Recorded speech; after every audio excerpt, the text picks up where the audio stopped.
What kind of plants did you find in your garden?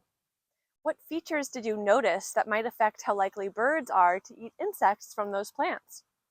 Let's remember our big research question is, do birds eat more caterpillars from certain plant species? That's a really big and general question, and we want you to choose a particular characteristic of the plants in your garden to compare.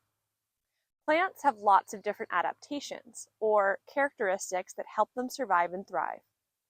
They might have different sized leaves or different colored leaves, woody branches instead of green stems. Adaptations like leaf size or branch structure may affect how easy it is for birds to find and eat caterpillars on a particular plant. So that brings us to our next task.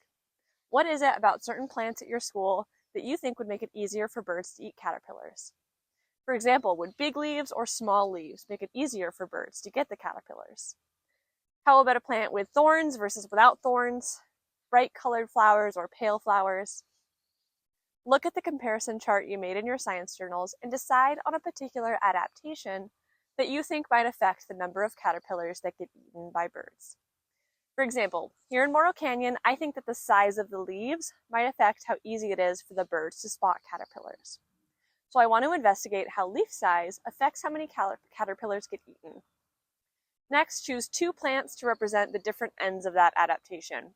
So for example, I think the size of leaves will affect how easy it is for birds to spot caterpillars. So I'm going to compare a plant with big leaves, this toyon, to a plant with small leaves, like this little buckwheat leaf here.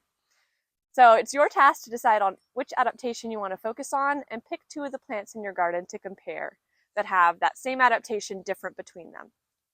Once you've decided on a plant to compare, update the research questions that is specific to your experiment. This will help you make a model of the system and eventually make a hypothesis about what you think might happen in our experiment. Once you pick a plant adaptation, write your new research question in your science journal. Your research question will be, where will more caterpillars be eaten by birds? Plants with adaptation 1 or plants with adaptation 2? In the place of adaptation 1 and 2, you would write the adaptations that you chose.